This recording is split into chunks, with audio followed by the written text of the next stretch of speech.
All right, welcome to Sci-Fi Guys episode 1, and tonight my panel is Pirates of the Galaxy, Lord of Thane, and Timbo Toys. How's it going, guys? Good. Going good. Great. What's up? It's probably safe to say that we are all big sci-fi fans, probably for most of our lives, so we're not coming at you with absolutely nothing here, but I'm going to start off. So we're going to start off with a segment, and I'm just going to play one of my favorite clips from one of the Star Wars shows, and yeah, we can just talk about it because I'm sure it's not just my favorite clip. Oh, yeah. Everybody, remember when everybody was like, "Oh, he's gonna just like come in riding a Rancor and stuff"? I'm like, "What the hell's wrong with that?" Like, that's awesome. Like when I first saw this, I was like, "Oh hell yeah!" Yeah, that was such a cool scene. Yeah, especially when he rolls up and it's just Boba Fett sitting there like, "Yeah, fuck yeah."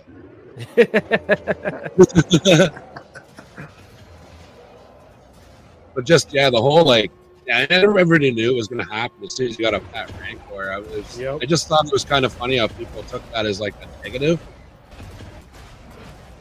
Yeah, I appreciate them expanding on the visuals of the Rancor. Yeah, for sure. Oh, absolutely. And then he's like these tanks that they can't even manage to like deal with on their own, and he just jumps in there. It's just like the raw power that like in this scene is just insane. Yeah, their shield's not even helping. Yeah, that's a TV, that's a HasLab kit right there. The Rancor and that droid, that'd be awesome. Yeah, that would be cool. Different different tiers. Yeah, that'd be so awesome. One of the tiers is the trainer. Yeah. Oh, absolutely. But I think they could do that. I think they could do a general release on that. I think it'd be like, I think they could do it for a couple $100, like a low molded Rancor or something like that. So it's just like, holy crap! Throw in one of those droids, and then as Timbo was saying, the Rancor trainer. That'd be awesome. I love this scene. It's just pure viciousness. I thought this was like, the Book of Boba had it had some things that weren't that made people upset, but like scenes like this really kind of redeemed it in some ways. Yeah, this definitely brought the fandom together. This particular scene, this scene and the scene when Boba Fett and Mando are shooting up all those guys.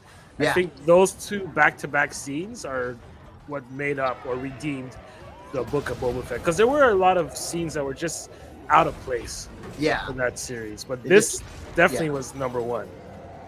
Well, I thought the pacing of the Book of Boba Fett was weird. Like, it was like, okay, the Tusken Raider stuff was interesting, and then all of a sudden it's like get into all this politics and stuff like that, and then all of a sudden it's like it's the Mandalorian show. Yeah. That they should have done that. But I found out a bunch of stuff. It was just so strange on that. Like, I found out a bunch of stuff in the background in terms of why things ended up the way they were. Like, for example, why Boba Fett ended up the way that it was. Why season 3 of The Mandalorian ended up the way that it was. And there was actually, if you guys remember, there was an article back in the day around the time when all those things were coming out, where there was rumors that Kathleen Kennedy and Jon Favreau were butting heads. Well, I was recently watching some videos, and supposedly that stuff's real. And you can kind of see it if you watch I don't know if you guys ever seen the behind the scenes of The Mandalorian. The very first season, Jon Favreau had a round table, and he wanted to go around the table and everyone introduce a little aspect of the Star Wars lore that they know or that they contributed to. And he wanted to go in a specific order. And of course, Kathleen Kennedy chimes in, talks over everyone, and then starts. You could see Jon Favreau, like the frustration in his face. And supposedly, she was going around with a lot of his ideas. Like for season 3, he actually it didn't go at all the way he wanted it to. Like, for example, the Book of Boba Fett with Luke Skywalker losing Grogu. That wasn't supposed to happen. He didn't want that to happen at all. That was Kathleen Kennedy who wanted to interject that. Supposedly, again, these are just rumors. Supposedly, she doesn't like anything to do with Luke Skywalker. And anytime they try to introduce Luke to the storyline, she tries to circumvent it and say, hey, no, we're not going that direction. And then that's usually when either Grogu comes into play, or like one of her female characters that she's created or is boosting, she'll actually mention those things or make those the focus. Yeah. So yeah, I just thought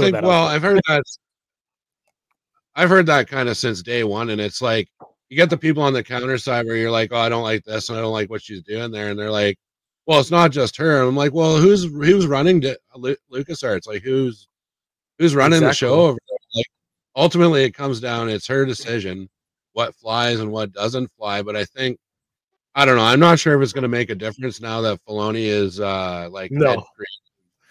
Like, I don't think so. I think basically he's going to end up being just like how Jon Favreau has to, like, he produces his stuff but can't really do exactly what he wants. And I think Dave Filoni is kind of going to be Kathleen Kennedy's yes man. Like, even though he's going to have the final say with the proper Star Wars lore, that aspect I think is where Dave Filoni is going to excel. However, I do think like a lot of the main, I guess not main, but like agenda type stuff that Kathleen Kennedy wants to throw in there, he's kind of going to have to say, well, okay, I'll go ahead and I'll throw that in there. That's just my opinion. Picking up on that rumor you were referring to, Pirates, I heard that too, and I heard an extended version, more or less, where they said it's that Kennedy wanted Grogu back with the Mandalorian and out of the way of Luke messing with him and the Force, because he wanted to save Grogu for the interaction with Rey in the upcoming Rey movie, because Grogu is so everybody loves him, so he could draw some attention as well to the upcoming Rey movie. But of course, that's rumors based on rumors, but it would fit the main picture somehow. There's a little bit of truth to every rumor. Well, and that's the thing too, right? So they've got all these rumors flying out, which we'll go right into that. So the big rumors and all the stuff that's been going along the last couple of weeks, at least, is the big the Rey movie. So it's like it's canceled. It's going to Disney Plus. It's not canceled. This is what they're doing. That's what they're doing. Like, it's just crazy. And I think too, when they were like, everyone's like scoffing at Daisy Ridley's salary of $12 million. I wouldn't pay her $12 million. She's an okay actor, but I don't find she's not like $12 million worth. No, definitely not. Is that just for one movie? I know a bunch of people who would disagree and say she's like the best and she's like the one person standing out from the sequel trilogy. But for me personally, I wouldn't pay her $12 million as well. No. Oh God. To be honest, I wouldn't pay any of the that's characters $12 million. Not Finn, not Poe. None of them I feel would deserve $12 million. Not for the Star Wars movies, anyways. Well, and especially too, they're all be like arguably coming from being like completely unknown people into this franchise that's like, known for elevating like Harrison Ford, Carrie Fisher, Mark Hamill. Like, they weren't household names until they did Star Wars, and like exactly that was a huge lucky break, right? And I think Star Wars always had that tradition. Like, how many times does Star Wars movie coming out and you're like, who? You're like, what? Who's that person? Oh, they were in that one movie, Sherlock Holmes, as a secondary character 8 years ago or something like that. It's like, all right, yeah, that's fine. Yeah, that's what Rogue One kind of did that, I feel like, with some of the actors. Yeah, absolutely. Actresses they had. I mean, there were some big names in that, but there were some big names, but the thing is, they weren't household names. Like Ben Mendelsohn, like, I knew of him, but I never really knew him until Rogue One. Then it's like, oh, now I see him in everything. Same with Felicity. Is that her name? I didn't even know who she was until this movie. Until Rogue One. Then I realized, oh, she was also in Amazing Spider-Man. She played a character in that. Like, so you're right. Like, a lot of the Star Wars tradition has always been to bring the lesser known names to the forefront, and then like you said, Rad, they tend to blast off from there. Which that kind of happened with Episode 7 when it first came out. I some of those people I I wasn't aware of. Like Daisy Ridley, I never even knew who she was until Star Wars. The only one I knew out of that group, obviously, I knew the guy who played Poe Dameron. Why am I Oscar Isaac? I knew him. Yeah. And I also, and on the John Boyega, I saw him in Attack of the Block. That's the only movie I've ever seen him in, aside from the Star Wars franchise. Yeah, I really didn't know who any of them were when they started, but I don't know. Like they didn't do a terrible job. It's just with this whole like.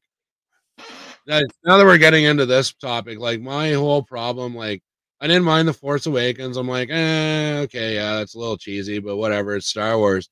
But my big gripe, and I think it's 90% of people's problem with the sequel trilogy, is their treatment of Luke Skywalker.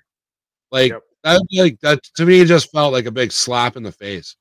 To hand him his lightsaber and he just chucks it over his shoulder. He's like, "Oh, I'm sad. I'm gonna drink this green milk and be sad on an island." Yeah. I don't know. It's just it baffles. Sorry, I was gonna say the two things that really bothered me from the sequel trilogy was Luke, how they treated Luke, but also Rey, how they made her OP. Like when you think about it, Kylo Ren was training for how many years before she even came along with Luke and what have you, and then went out on his own and was like, studying under Snoke and stuff like that. So this guy's been training in the Force for a long time, right? And yeah, exactly. So he's been training for a long time. And yeah, he got injured. And that was a stupid excuse that people use for the end of The Force Awakens. Oh, he was injured. That's why Rey got the best of him. But no, when you think about it, from the moment Rey was introduced to Kylo Ren, she already became OP. She already knew how to do a mind trick. Like, you know how long it took most Jedis to learn how to do mind tricks effectively? And she does it like the very first try. She goes in, Kylo Ren's reading her mind. She goes into his mind and then gets information out of him. Like, how did she learn how to do all that stuff? And then let's not even talk about the last fight when she's reaching, or when Kylo's reaching for the lightsaber with the Force, and she outpowers him and pulls the lightsaber past him. I'm like, come on. All of those things back to back to back just made me say, no, you know what? I don't mind a character that's powerful in the Force, but I want to see a character get there. I don't want to just be told that this person's powerful and not have a reason why they're powerful. No explanation as to why, how they got there. And that was my biggest gripe with the sequel trilogy, was Rey and how she was overpowered. Heck, she can even do Force lightning. Yeah. Well, I'll tell you guys, I was going back over the sequel trilogy, and I was really blown away by just how good it is. Like, it's awesome, man. And by the sequel trilogy, I'm talking about this right here. I was waiting. I was waiting. I'm like, hold on. You just got me there for a second. You got me too. You kind of floored me there for a minute. I was like, what? You got me, man. You got me. But actually, this is really good stuff. I wish we could have got a movie. Maybe we will. Who knows? What is that? The comic books? No, this is actually the novels by Timothy Zahn. The Heir to the Empire. Oh yeah. Those are the best novels. Yeah. Awesome. Yeah, really good story in there. Yeah, so it's a shame they didn't follow that. Like, for example, like I still plan on eventually making stories. Like I want to eventually make stop motion stories, but I kind of want to loosely tie it into Heir of the Empire and use some of those storylines, so that way people don't have to think about what happened after Return of the Jedi. I don't want it to be what we see in the sequel trilogy. So I kind of want to make my own sequel trilogy kind of thing based on my characters and also loosely based on Heir to the Empire. I wouldn't really necessarily want to have the Heir to the Empire. Also, of course, it would have been great. But as I keep saying in every occasion I get, I just wish they would have had a plan going forward with the sequel trilogy, and then maybe even a good story for the whole thing. That would be the icing on the cake. But just to the one guy goes this direction, the other one, no, I want to have it 180 degrees the other way around, and then he comes back for the third movie and goes, no, I wanted to have it this way, and you see, what what are you doing? And so I just wish they had a plan before executing the movies. Great point. It was just such a sloppy treatment. It was just like, okay, we can put Star Wars on anything, and those idiots they'll buy it. We don't have to. We don't really have to put any effort into it. Yeah, I thought Episode 7 was actually a good start. It was. It was a decent start. There was some potential there to, I thought, to really go in a new direction, and I was pretty excited going into Episode 8, and you know, it just, I don't know, it seemed to kind of be a downward slope really from there, and you know, well, for me, it was definitely Episode 9 where it was like it starts off. There's no rhyme or reason for half the stuff they're doing. It's like, hey, Rey's going to this planet. Hey, we should go with her. All right, let's go. And then it was just like, hey, Chewbacca, here's a medal. Like, let's just we're gonna button this right up, and like Chewbacca's got his medal now. No one can complain about that. So and so is doing that, and they cut that. I found it comical how they cut Rose's scene down in Episode 9 to be like, hey, Finn, what's going on? We're going to this. We're gonna go do this and help Rey. Okay, bye. And that was like the movie. Like, it was like, you know, like, and it's not fair that these actors get so much hate. It's like the actor that played Jar Jar Binks, and people say, oh, he redeemed himself by playing a Jedi and whatever. I can't remember offhand what show that was. Obi-Wan or Mandalorian. Yeah. So it's like Grogu.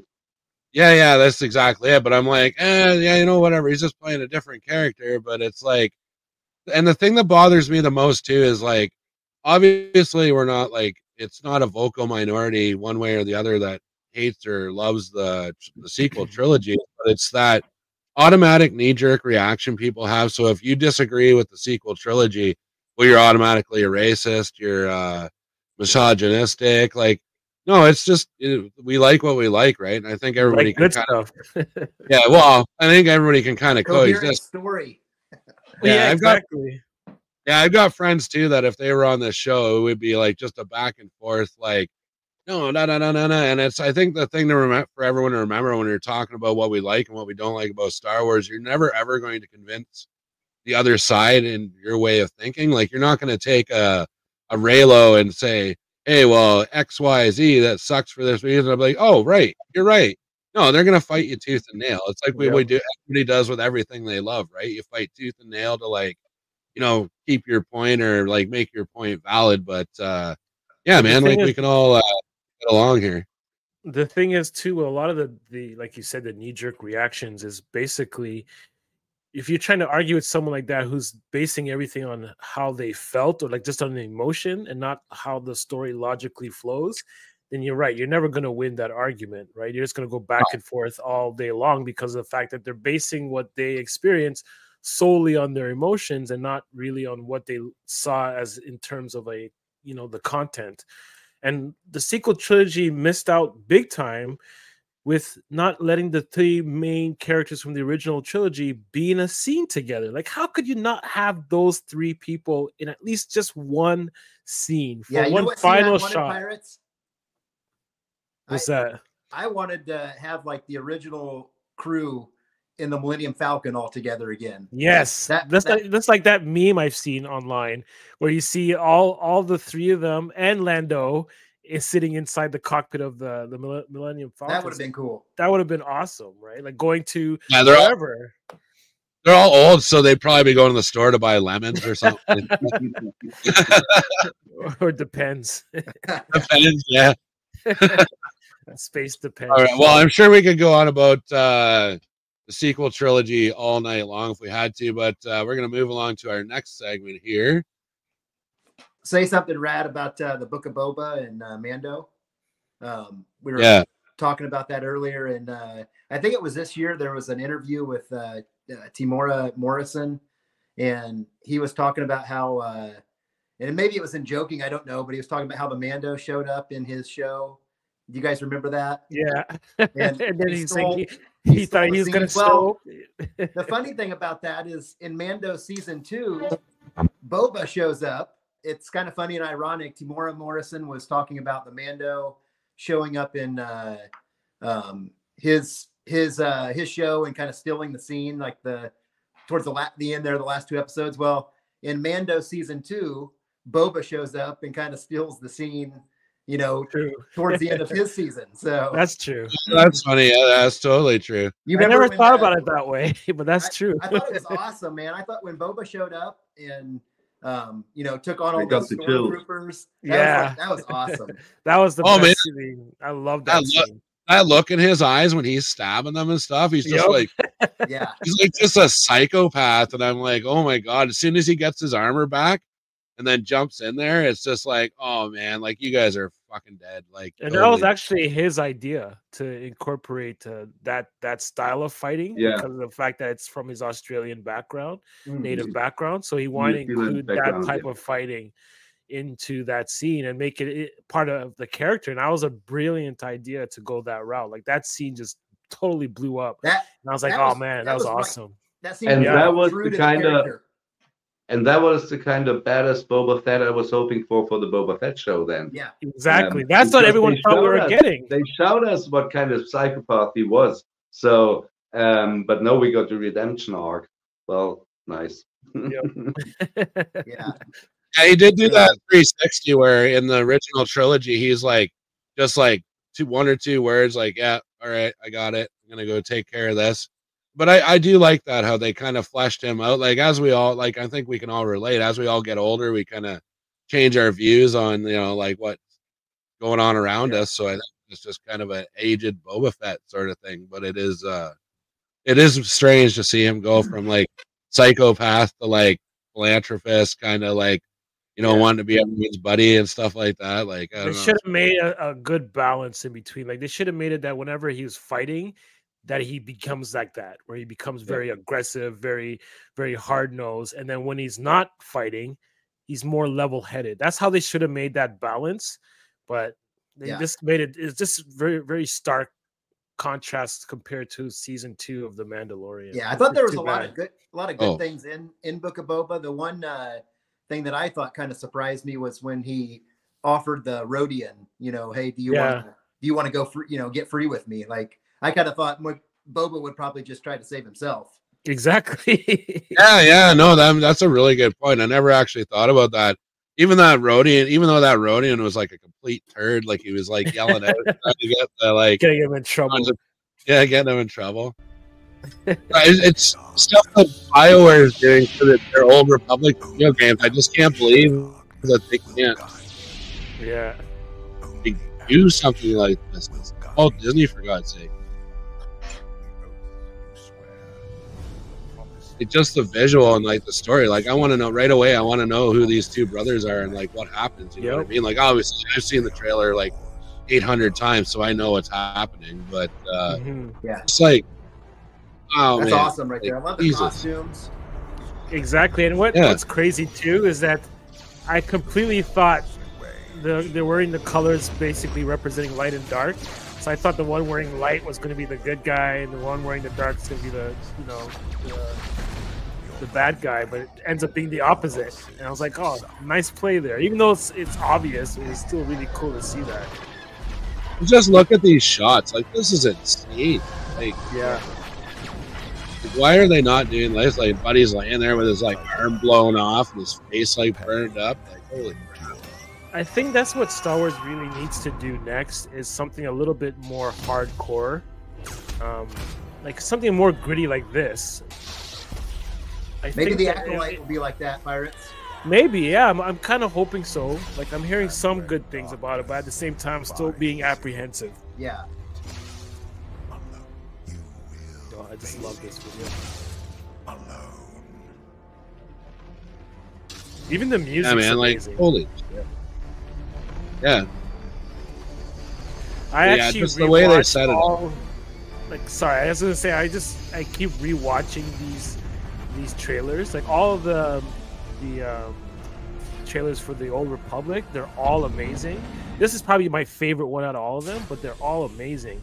Even the more recent ones are really cool. Yeah. So well done. Yeah. Like you said, the storytelling is so well done.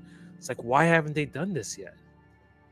But they could get away with doing like a CG movie like this, and I think fans would just love it. Like, the views on make it like cartoon type episodes on Disney Plus. Yeah, absolutely. This would be huge on Disney Plus if they actually, even if they actually had the people who wrote this and produced this trailer, they should have that company make that series, and I think it would just go gangbusters. Oh yeah, like just even this scene here, like there's a lot of power, but like he like just killed his like twin brother, like for no reason other than he was just like exactly. Is Lord of Thane still with us? Yeah, I'm still with you. Okay, I wasn't sure if you were frozen. Sorry, you were. No, he is. I think he's just in awe. I was just fascinated by the trailer again. It's been a while since I last saw it. He's absorbing everything. Yeah. Well, and that's what I was doing too. I was trying to I was gonna say something while I was playing. I'm just getting like so sucked into it. It's just like, oh my god, why can't this be a movie?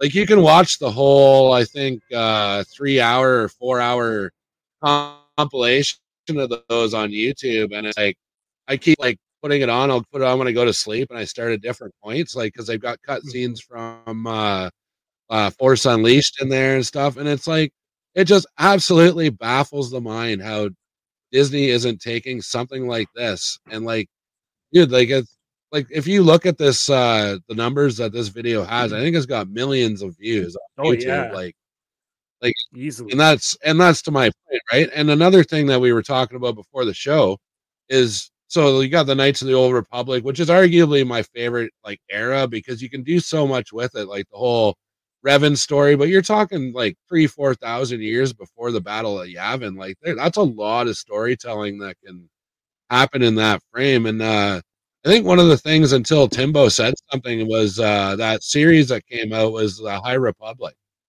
So the High Republic came out, and honestly, just based on the initial reviews, I completely dismissed it, and I didn't actually like look into it until Timbo said that he was like actually enjoying it. So I'll be honest, I didn't go back and read the comics, but I did go into the YouTube videos that are like, you know, the footnotes and like the story so far. And yeah, I don't know how familiar you are, but I'm gonna ask Timbo what kind of drew him into it. Well, I initially, when they announced it, the advertising was put out there that, you know, the Jedi were, you know, at their peak of power, and, you know, they were trying to keep peace in the galaxy. However, there was a threat, you know, that was, you know, fighting against that, you know, and the threat was, you know, they said it was, you know, space pirates. And, you know, when I initially heard that, I was like, oh man, like how could, you know, pirates, like space pirates, stand it? Hey, don't underestimate Jedi. Pirates. Don't underestimate pirates, man. Yeah, so they're resourceful. So I was not. I think I decided, hey, I'm just going to give it a chance, and read the first book by Charles Soule, Light of the Jedi, and you know, there's just so much more to the story, and it really has some, you know, depth to it, and it explores some things in Star Wars that, you know, we've never haven't been explored before, and you know, some of those things being you know, some of those parts of the galaxy that the Jedi don't go to, which I think they were trying to kind of set up, you know, why the Jedi stay away from certain areas and, you know, never made it, you know, past you know, certain parts in space, is because of some of the threats that are, you know, there. And so what you learn about, and I'm trying not to, you know, spoil it too much, but like, you know, there's a new species of you know, characters introduced, aliens, called the Everini, and they're kind of cool looking. They're gray skin, black eyes, and sharp teeth. And I'm not quite sure where they come from, but the one leader is named Markion Ro, and he has discovered, they call them Force Eaters, and they're from some planet that, you know, you almost have to die just to get to the surface of it because of what you go through. And he finds some kind of rod that allows him to control these Force Eaters and kind of take them as pets. And they kind of look like the Cthulhu type characters. They're, you know, really kind of creepy looking, but sounds cool. They feed on the Force. And so whenever there's, you know, a Jedi, or actually it's just been Jedi. I haven't really seen any Sith encounter them, but the Jedi, whenever the Jedi are near them, they start feeling overwhelmed with terror and fear, and they lose all of their, senses. They lose all of their abilities to use the force. They basically become paralyzed. And then these force eaters, the nameless is what they call them. They basically, kind of almost consume them.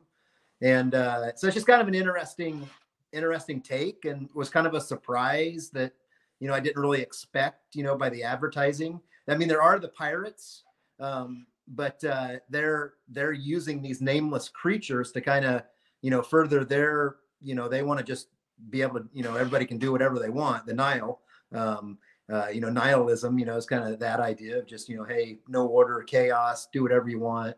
And, so they're kind of able to do that.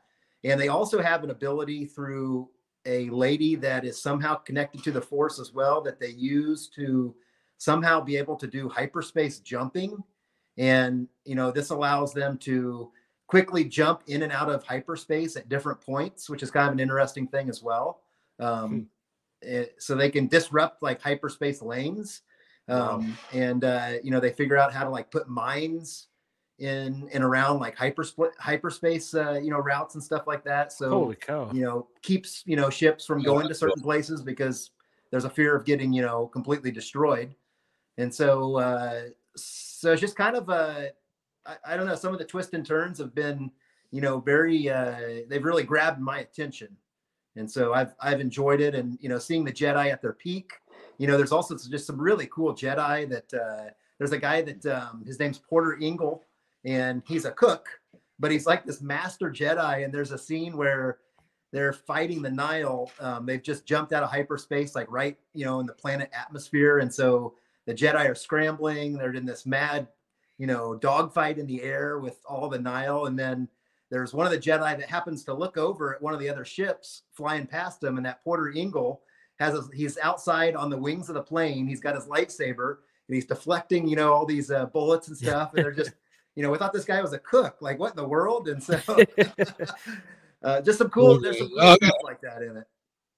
You see, this is where Disney missed the boat on, because the thing is, the way that you just described the High Republic makes me intrigued and I want to read those books.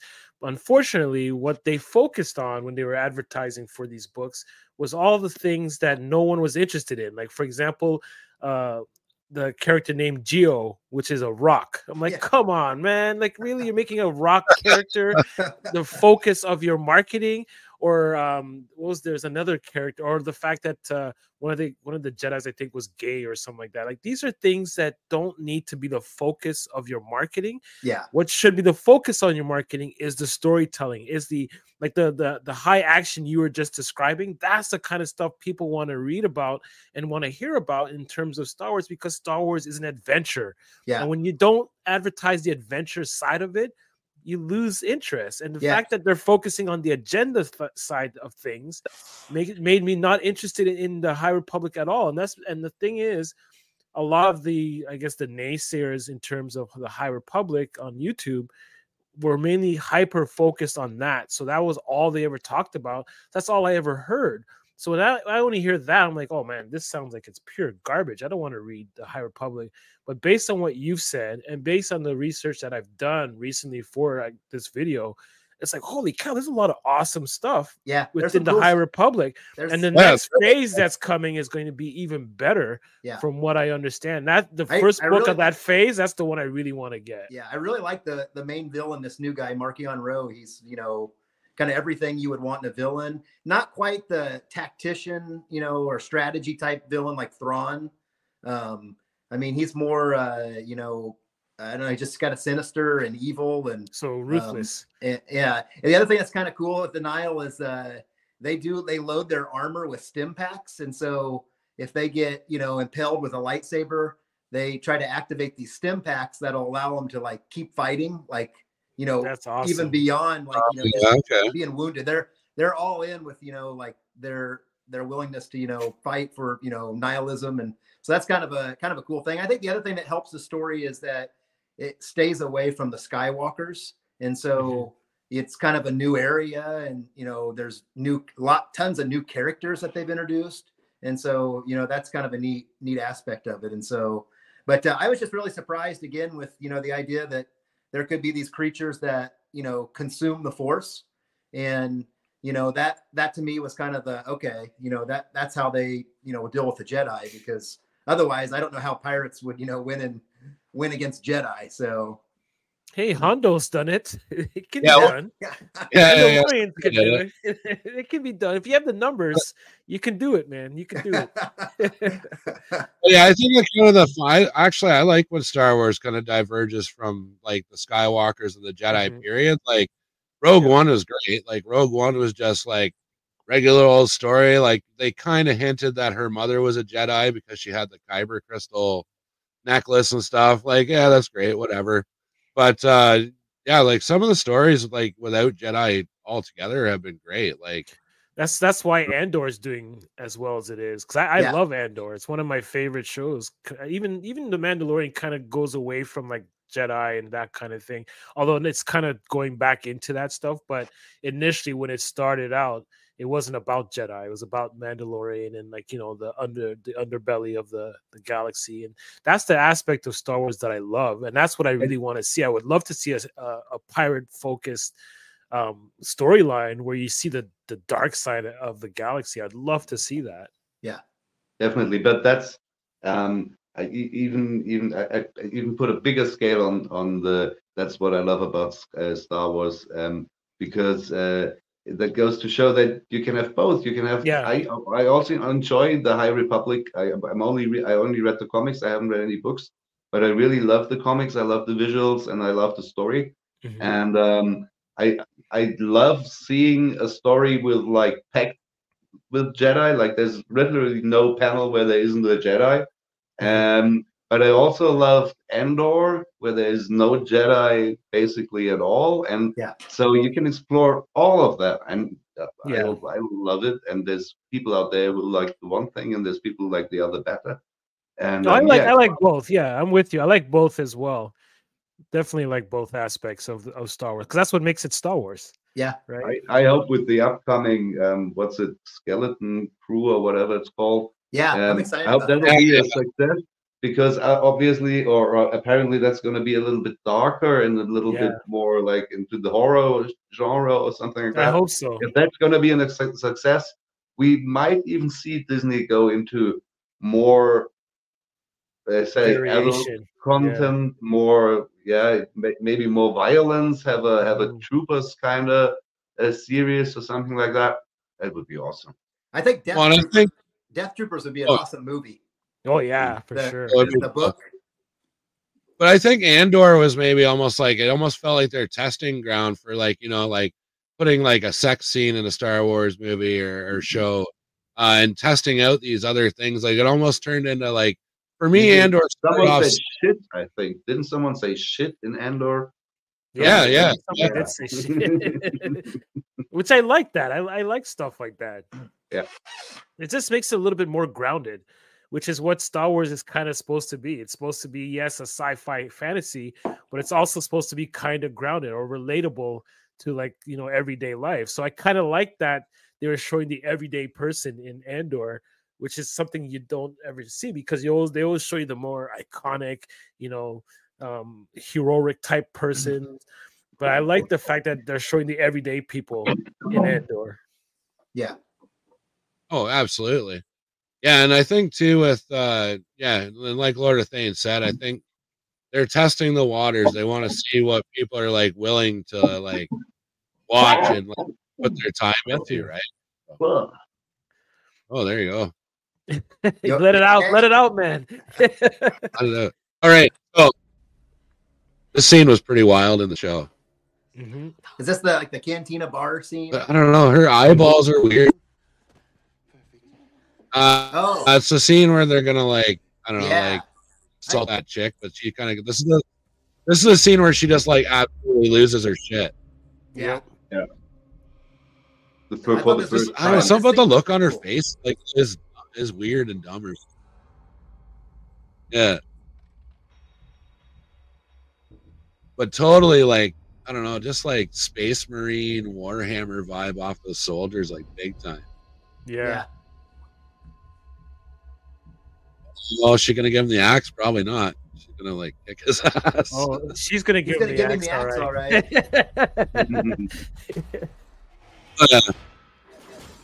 Oh, ouch.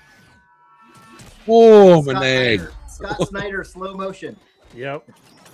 I don't mind. Oh, yeah, absolutely. He did that a lot in this, but I don't know. One of the things I like about this movie, like, it's got its flaws. Nothing's ever going to be perfect, but I just like how it knows it's not doing anything original and it's just having fun with it. Like, it's just doing its thing. It's everybody knows, like, it's doing its Snyder thing. All these ideas are borrowed and like that. My favorite part's the droid shot at the end. Yeah. I was hoping for much more of the droid. Oh yeah. Featured so prominently in the trailer. But yeah, maybe I think he's going to be in the second half. I think he's in the second half. I think so as well. I think so as well. Yeah, I hope so. Yeah, I loved at the end of the first. You were saying? Oh, I was just saying. I do like the. Love how the guns shoot like lava. Yeah. I love how the guns shoot like lava or something. It's like weird. Yeah. Yeah, this is like I said, like when I first watched this movie, I was really excited for it. I guess I was expecting a little too much. But then when I saw it the second time around, I didn't like it as much. Like I still loved all the action scenes. I still love all the visuals, but I found the storytelling there's too much of don't show but tell. Cool. There's way too much telling of different things, whereas I would have wanted to see more of like the past and how they got to that point and stuff like that. Whereas you didn't really get that kind of that established at the beginning of the story. And I think this was originally supposed to be a series, which it would have benefited more out of being a series, because then they would have been able to go long form in terms of the storytelling and really dive into each one of the characters and introduce them properly. Because I kind of felt there were times where they rushed through the introduction to some of these characters. Yeah. And then so therefore you didn't really care too much what happened to them, if anything did happen to them at all. Even with the main character, her story was told far too much. Like, she's falling in love, then the guy dies. Who is he? Why is he? What the fuck? Give us more information.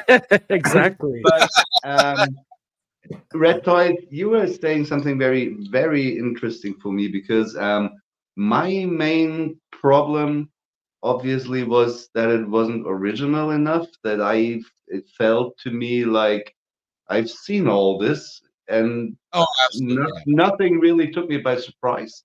But you said that the movie being aware of the fact that it is not original was even a bonus in your eyes. So I think it's pretty interesting to see it from that side. Well, for me it was just before you go, Timo, but for me it was like, I got into it. I was like, okay, we're going to see Warhammer, we're going to see Star Wars, we're going to see Dune, we're going to see Blade Runner, and it delivered on all those fronts. Like, you could see, like, oh, they got that from that, or they got that from that. And it's just the same old tropes, right? But I think when you set yourself up going into something like this, expecting that, like, it's so many times I've gone into Star Wars or something new and expecting, oh, I wanted to do this, I want to do that, and then, it doesn't. So it's disappointing. But I think it was different this time going into this movie, because I knew what we were going to get. Like, is it the most original thing ever? No, not even a little bit. Were the characters interesting? Yeah, but we've seen that same character all the time. We've seen the scorned lover that loses her soul mate on the battlefield and goes on a vengeful killing spree and ends up in a different life and stuff like that. And we've got, in that movie, we got the rebel barbarian leader guy that sacrifices himself by jumping up and stabbing the guy in the spaceship. Like, it's nothing horribly original, but I didn't hate this movie. I got to be honest with you. Like, sometimes it's good to just sit down, crack a beer, and turn your brain off and just be entertained. Like, I don't know. That's my view on it anyway. Yeah. Timbo, you want to go? Go ahead. Oh, go ahead. You're fine. No, I was just going to say, I didn't hate the movie at all. I enjoyed it a lot when I watched it the first time, even though while watching it, I was like, of course this is going to come up. Oh, okay, I knew this one. So that wasn't this my mindset, but I still loved it because Snyder really gave us perfect visuals, and some of the stuff even had a fresh take. On the other hand, in preparation for the show, I tried to rewatch it, and I tried 3 times to rewatch it, and I couldn't. It's very difficult. Stopped after like 15 or 20 minutes, because once you've seen the visuals, they are not enough to carry the movie anymore. There should be a bit more. So now, I even rewatched every sequel movie more often without any problem than this one, which shows a lot, I think. So that's just what I thought. I enjoyed it, and I'm looking forward to see another movie. But if it would be canceled, I wouldn't care. So this is how this movie left me. Yeah. See, go ahead. Are you gonna say something, Timbo? Well, I was just gonna say, wasn't this Scott Snyder's like plan for a Star Wars movie? Yeah. It was initially his idea of or at least it was going to be part of a Star Wars, or he wanted it to be a part of a Star Wars movie franchise. But they didn't go for it, maybe because they thought it was a little too dark, who knows. But for me, even though this story didn't tell anything new, a good movie doesn't have to tell anything new, doesn't have to be innovative or any of those things, but it definitely has to tell a proper story. And this movie, even though it has all the different ingredients to tell a proper story, it just wasn't told properly to the point where it flowed. So there was a lot of points where they're like, when the action sequence were happening, the action's flowing, the scene's moving properly, has a nice flow to it. But as soon as it gets into like just mainly dialogue driven scenes, that's where it completely slows down, because of the fact that, one, you've taken us out of the flow of what the scene before was. And then 2, you're doing the whole, let's talk about it and not show it. And whenever that happens, you take me out of the story completely, because of the fact that now I'm sitting here just listening to someone talk. And when you watch anything where there's people just talking, guaranteed you're going to lose your audience if you're not interjecting anything interesting to capture their attention. And unfortunately, the action scenes, like you were saying, Lord of Thane, you can't rewatch it because of the fact that once you've seen all those action scenes, there's really nothing taking you to the next scene anymore. Whereas when you're first watching it, okay, the story's not that great, but I'm still watching it because I'm waiting for the next action scene to come up on the screen, because I know it's going to be visually amazing. So that's why you watch it and you go through the whole thing. But you're not really enjoying it because the story is just not that strong, or at least not told in a very strong way. Yeah. I kind of wonder if they shuffled around some of that storytelling. Like if they told you at the beginning, this girl, like if they told you some of like her story, like, you know, in a flashback type thing, so you kind of knew, you know, who she was, you know, going forward. Because I wasn't quite sure at the beginning, you know, who the main characters were going to be. I mean, you know, there were some things you saw in the trailer and preview that, you know, kind of misleading in some ways, but I just kind of wonder if they shuffled things around, if it would have maybe helped a little bit. I don't know.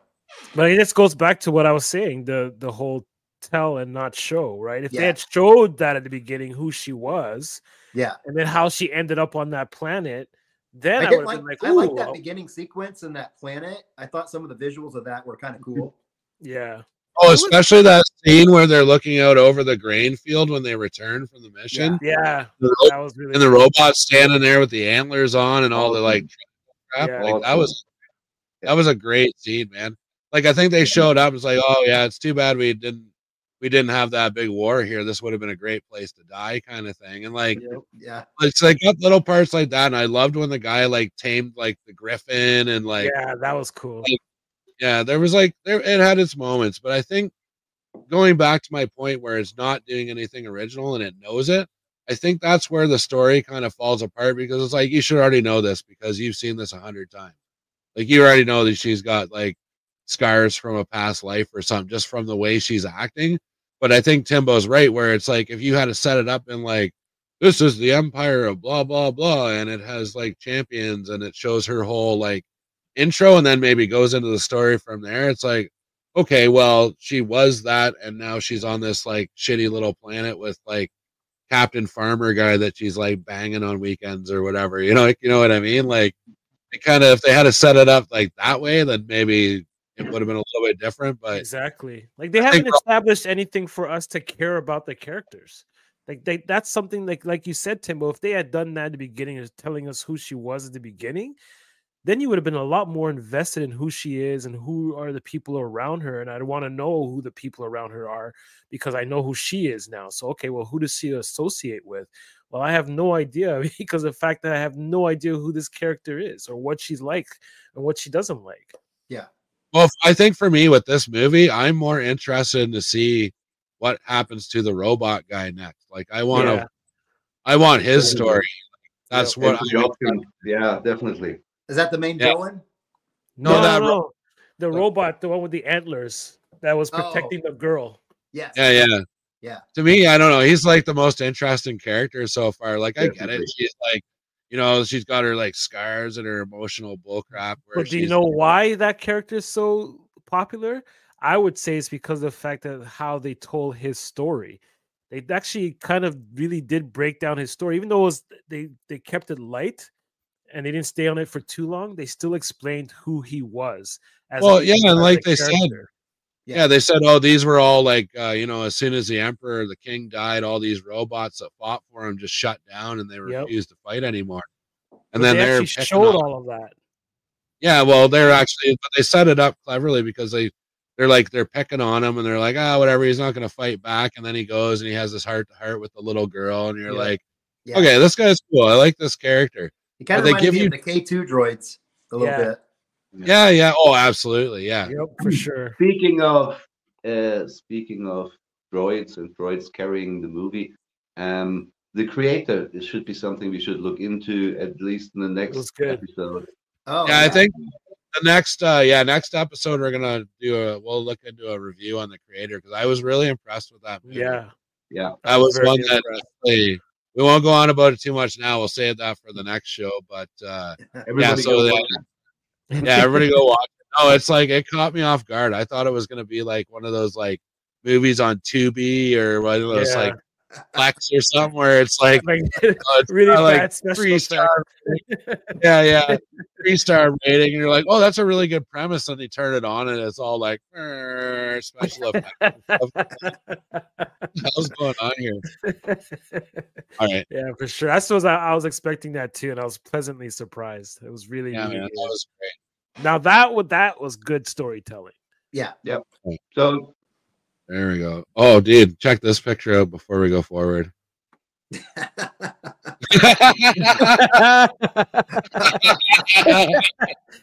of the Force Ray. Power of the Force Ray. Yeah, there you go. Oh my god! Wow. Well, that hits the nail on the head for sure. That's exactly how I perceived her, man. It's oddly disturbing. It's just like, what the hell? It's like Conan the Barbarian with boobs or something. I don't know. Wow. So the last part of our show here, we're gonna get into some action figure stuff, and I think I'm gonna start with some of the highlights that I've picked up. I don't know if you guys have picked up these figures. But I think definitely my favorite set was this set this year. Oh, I did not pick that one up. I've not even seen that one in the store, I don't think. Well, I think it's GameStop, so I think that makes it a Target. Here we got it directly from Hasbro. We could get it on in Europe. We got it from Hasbro Pulse. Okay. So, okay. Well, Hasbro's HK droid. Oh, dude, it's too bad. It's like it kind of gets into the end of their toy discussion, but it's like, what are you thinking? Like, why would you do that? Not like I get the Revan thing, I get the HK, it's a good pairing, but what if I want like 12 of those HK droids? Exactly. I don't want I don't want 12 Revans. Like, this is just awful thoughts. Like, why would you do that? That's just that's one of the things that I can't stand about Hasbro is that they tend to like especially when they make like their multiple pack characters, they tend to mix and match the wrong characters. Like for example, when they did the rebel team where they have the fleet rebel guys and they have the one captain guy, it's like, why not just make it all characters as opposed to putting in like a known character with the generic characters? Because then you can't really army build that. Like you said, you end up buying that one figure you don't want.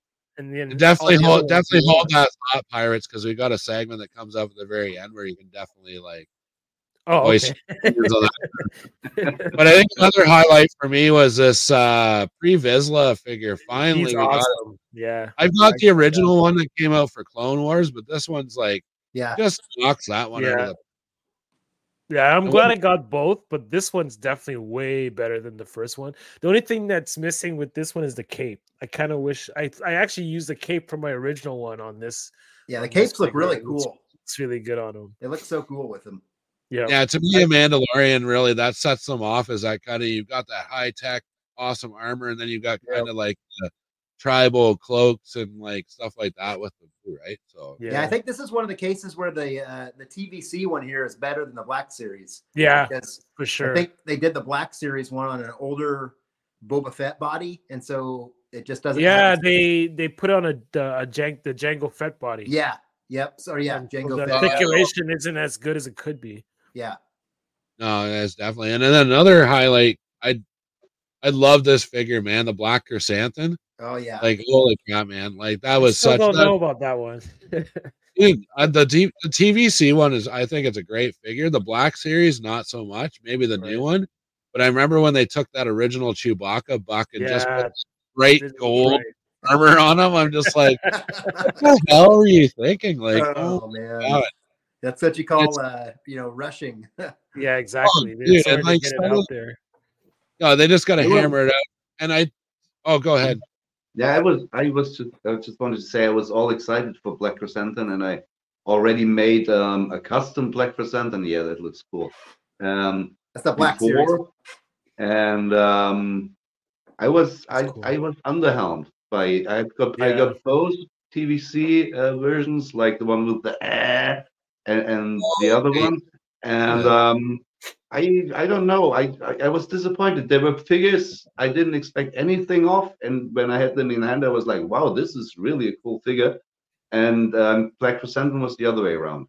It's like I can't wait to get him. I can't wait to get him. And once I had him, it was like, I haven't shot. I didn't shoot him at all yet. Not a single picture with him because I was like, okay. I keep doing that with TVC. Like I did make a Black Chrysanthemum custom. And literally, like 2 days later, they announced that one was coming out. So I'm like, I give up. And they've done that with other characters before. But I'm moving to more obscure characters from 10 year ago movies or something like that. Well, and that brings us kind of around to our next point here. And I don't understand why people are so stoked for this character. Like we've had this character a billion fucking times over. No, we don't need any more, man. Don't need any more of that guy. That looks like a deluxe one too. Yeah, no, and it's that TVC one. But to me, like we've got some pretty like I get TVC as the really well articulated, detailed, blah blah blah. But for me, I wasn't really excited about this announcement. I was like, oh great, I've got like 15 of these in a bin that I'm gonna customize. Like, you know what I mean? Like, I'm okay with us getting a fully articulated, modern, updated TVC I guess that's true. Version of Django, but that should be it. Okay, now we have him, and thank you. Well, and that's too. I don't know. He was like not a very interesting character for me, and he kind of went out like a bitch, right? Like he just got his head cut off.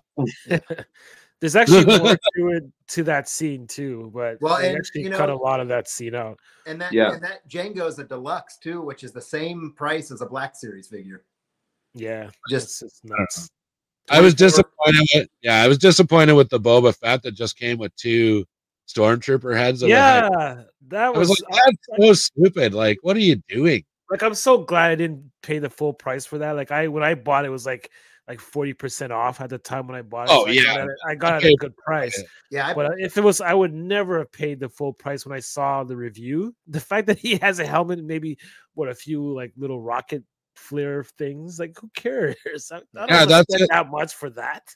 That's not worth an extra like $15-20 to me on definitely TV. Not. You give me an E-Web cannon or something like that, and I'm in with a exactly. But or a data pad, or maybe his helmet like full of coins or something, like when they that would be awesome. Yeah, like the helmet full of coins, that would have been really cool. Yeah, like I don't separate one instead of the stormtrooper heads. Put that in there. Exactly, but I think coming one of those shields, one of those guys. Shields, that would have been cool in that too. Yeah. But I think some of the figures, like these are weird ones. People might not agree with this, but the ones I'm like most stoked to get, I'm so stoked to get this character. Yes, I want that one. Did you see what they announced today? Yes, a 4-pack. Shop Disney gonna have a Droids 4-pack. Yeah, so another chopper. Another chopper, another one of these, but a different mold, of course. And but that's what I want is that pack. Yeah. I love the idea of this character too. I love how he's like trained or helped Jedis make their lightsabers for what? Well, I'm glad that he survived, because in my story, he's going to be training one of my characters. So I have to explain how my character has Force abilities, but yet the Jedi don't exist anymore. I'm going to make it that this guy trains him. So I'm actually really excited that they kept this character, or they brought this character back. That's like David Tennant is such a great voice actor for this character too. I can't tell. Did they get the color right? Because I know at the Black Series one, the color was a little bit off from. I would have to see it in somebody's hands first, because it's hard to tell by the pictures. But they're doing a great job at the moment, so I guess they're probably going to get it right. I also love the fact, by the way, that in the Ahsoka show, you probably all know that, but I just want to point it out again. Ahsoka is flying around in his spaceship that he's been flying around, and he's been using in the Clone Wars and even before.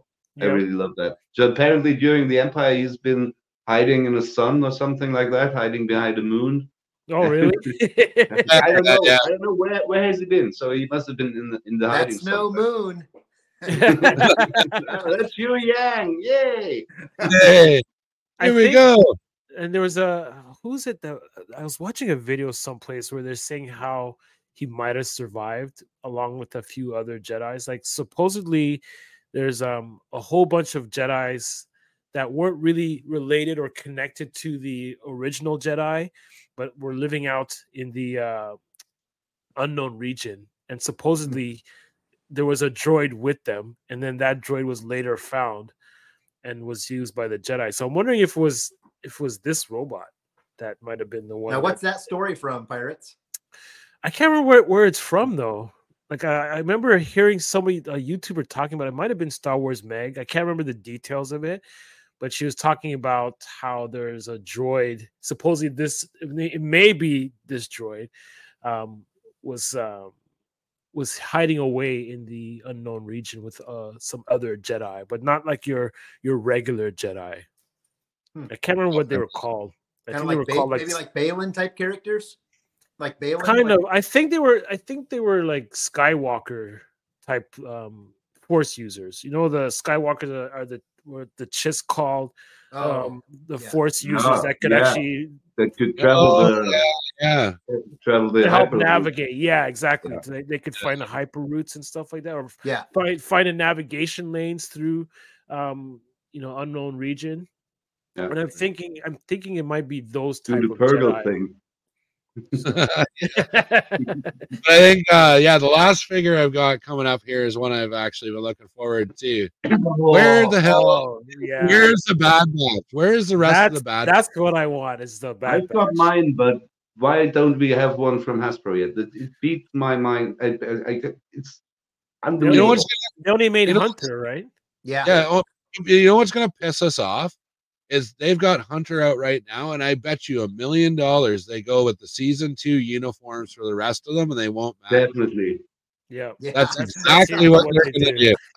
That's usually what they do. Either that or the season 3. If we are lucky, we might get season 3 on 2 of them or something like that. Yeah. So we get them all mix and match. Which is so well, weird.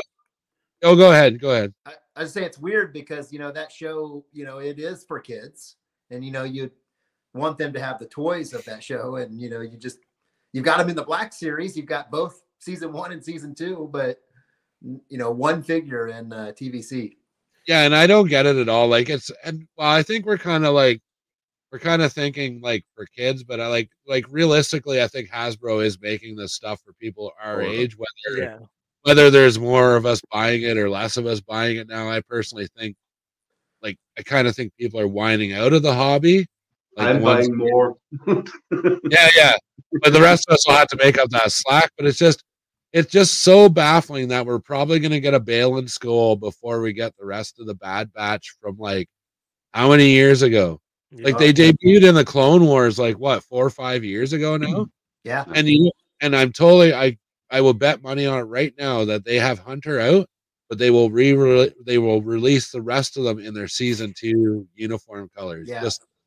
Just to piss everybody off. Well, they've already released a bunch of you know, Ahsoka figures, you know. Yeah. So we've got what was her name? The witch. The like we didn't need that. We didn't need her. Yeah, we've got her. Like, big deal. Okay, whatever. I bought it. Accessory-less. Exactly. Morgan Elsbeth. Yeah. Morgan Elsbeth. That's what. It just didn't come with the staff. Like, at least give her the staff. They didn't even give us the staff with her. Or give her the little ball, the little map. The ball. Yeah, she didn't even have that. Did she actually even have the sword? No, not the sword. I was going to say the sword. At least the sword. That's actually a good segue into our last kind of article for the night or whatever for the show. Okay, this is a segment. It's called Hasbro. What the fuck were you thinking? This is a Black Series set that you can buy. So you get the stupid 3PO on the battle droid, or C-3PO head on the body, and a super battle droid, but you don't get a battle droid head. Like, what? What were you thinking, man? Oh man. Well, you know, everybody wants to army build a C-3PO droid B1 battle droid body. You know. Oh, what's going on? Oh. In the words of Toy Domination, this is a no-brainer, man. Come on. This is a no-brainer. At least put the battle droid head in there. It's like, come on. Maybe it will come with that. I don't know. I mean, they better correct the course on this. I'm not a Black Series collector, but if I was still a Black Series collector, that would piss me right off. They'll bring out accessory 4-packs with 4 heads. You can Which brings us to our last what the fuck were you thinking? Okay, I love these droids, but why the hell do you want an army build this droid, but you have to own 10 Ahsokas? Like, what are you going to do with them? Put one in the other 15. Oh, I know. Put one in every room in your house. Like, there's a Ahsoka there. And it's carbonized. It's carbonized. Yeah, no, that's the worst part. Yeah, that's the worst part. I don't understand the carbonized line. I don't get it. I do have one carbonized Mandalorian, but at least it's a Mandalorian, so you can justify his armor being carbonized. I just don't get it. I don't get it either. It is making more money out of the same mold. From completionists like myself who can't help but have to buy it. That used to be me until I was like, nope. Now I gave myself. Now I have a very strict budget, so I can't just go and buy I actually drew the line with those concept figures. I don't have any of those green, blue, I hate those. Whatever. I hated them. Which so one? Those carbonized. Those mid-smash joints. Prototype and then they had 11 Chewbacca's in all kinds of colors. Where this was really a ripoff. Exactly. You have to get every variation of the same Chewbacca in 9 different colors. Yeah, I have a bunch of Chewbacca's, but each one I painted differently, so that way it's a different Wookiee. But yeah, I think it's like, come on, dude. I think it's so stupid they call it a prototype model, like a prototype yeah, thing, because a prototype is one goddamn color. exactly. Like, one color. They don't make it all rainbow and be like, well, you got the Chewbacca with the blue arm, not the yellow arm. You got to have the Chewbacca with the yellow arm, the green leg. Like, I'm like, oh, like, so it's like the blatant money grab there. It's like that's your duty. That's like your collector's duty out there is like, stop supporting this crap. Just don't. Yeah, that's why the market. That's why the market's drying up, because of the fact that these companies keep producing all these things and we keep buying them. So they keep thinking, oh yeah, people keep wanting these things, so they keep saturating the market with a load of crap that no one really wants. Whereas if they had just streamlined their production lines and focus on certain things, then they would actually do a lot better than they are doing right now. Like who, like you said, like who really wants that mismatched colored variant figure? That's why I think like it's Rad, or maybe somebody mentioned that they maybe have us collectors in mind, but I think sometimes when I see like the packs where it's a pack or a trooper that you'd want to army build, but yet it comes with a main character. For example, they pipelined Enoch with some of Thrawn's troopers in a 4-pack. And you want to army build that, but you also don't want more than one Enoch, but you have to get one each time. So that works. I think that kind of works to like we're like more world builders, right? So I think that works to our favor sometimes, where you can like take that character, cut the head off, put a different head on, right? It kind of helps us out. But when you're getting like an Ahsoka every time you want a stupid droid, like that's ridiculous. What are you supposed to do? Like, I can see if it's an Imperial officer or like another type of stormtrooper or even a main character stormtrooper, you can switch that shit up, right? But when they're like when they're mainlining a freaking like Anakin or Ahsoka or an Obi-Wan, like I guess with Obi-Wan and Anakin, you just rip the heads off and make them different Jedis. But it's just like, what the fuck were you thinking? Like, it's or even like when they do the clone troopers, especially the ones that like, they have all the plain looking ones. Then they have the one iconic clone trooper who has like a special paint job. So if you do army build that, you're gonna have to either get a whole bunch of 5s or you're gonna have to repaint it somehow to make them look different. But like you were saying, as customizers, we have the advantage for things like that. But like things like with Ahsoka and that droid, you can't. There's only so much customizing you can do with Ahsoka. Yeah. After a while, it's like, okay, there's way too many heads. What am I gonna do with all these Ahsoka heads? Ahsoka the white, Ahsoka the black, Ahsoka the blue, Ahsoka the purple. Ahsoka my ass. Yeah. But I think that kind of my final point on this subject is like people are loving that all this stuff is going to Ollie's, but it's not necessarily a good thing that all this stuff is clearance so early. Like I've noticed that with Marvel Legends. I've noticed it. I got Morgan Elsbeth already on sale, and she hasn't been out that long. Wow. I think what's kind of happening here is like people don't realize that. Yeah, we've got a lot of figures that are coming down the pipeline, but these figures were done 2 years ago. With Hasbro cutting their workforce by almost 50%. And like it's going to be a different story next year. Like you're not going to see these major like character after character and pre-order after pre-order. Like it is slowing down now. And I don't know, for me as a collector of like 20 plus years, I'm kind of looking forward to going back to being like that weirdo that's going to buy toys at the store and like it's not mainstream anymore. You know what I mean? Like it used to be. I don't care now. Like I've gone in, I'm like, oh yeah, whatever, that's for me. But back in the day, you used to go in and buy Star Wars characters and be like, oh yeah, it's my nephew's birthday or my son's birthday. I'm buying them all like 50 Star Wars characters. Like, because I love him so much that I want to spend $200 on figures for it. You know what's funny though is that of all the characters that have ended up at Ollie's and Ross, I've not seen any Landos. And he's still hanging out with a peg warmer everywhere else. We got tons of Landos at Walmart, but I've not seen any of them at Ross. He's still living at Walmart, man. They haven't they don't want to let him go yet. Even the Canadian Walmart has a lot. They still haven't put him on clearance because he's gonna sell.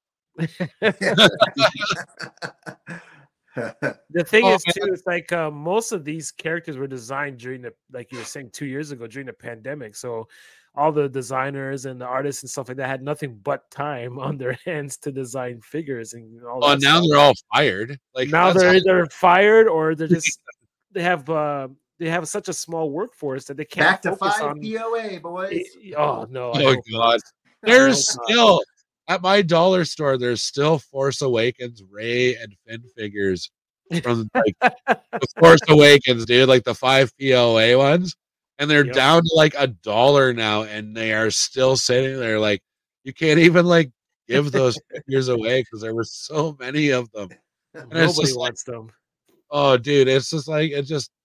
Ooh, blows your mind. It's like all these people that are collecting Power of the Force on card from the 90s. Thinking they're gonna get rich off them, and they're going on eBay like an auction for 99 cents a piece. Like, dude, I've got a buddy like that. He's like, "Oh man, I've got like 2 sets of the like Power of the Force figures." I'm like, "All right, yeah. What are you gonna do with your $100? Like, exactly. There's nothing you can do with that." Oh, dude, it's so funny. But yeah, I guess we're gonna wrap it up there. And thanks everyone for tuning in for the first episode. Yep. Hopefully it wasn't too painful for everybody. But we're not doing this every week, but we'll be back every few weeks and catch up on the Star Wars news, the toys, some sci-fi movies, and yeah, I think thanks for watching, and everybody take it easy for now.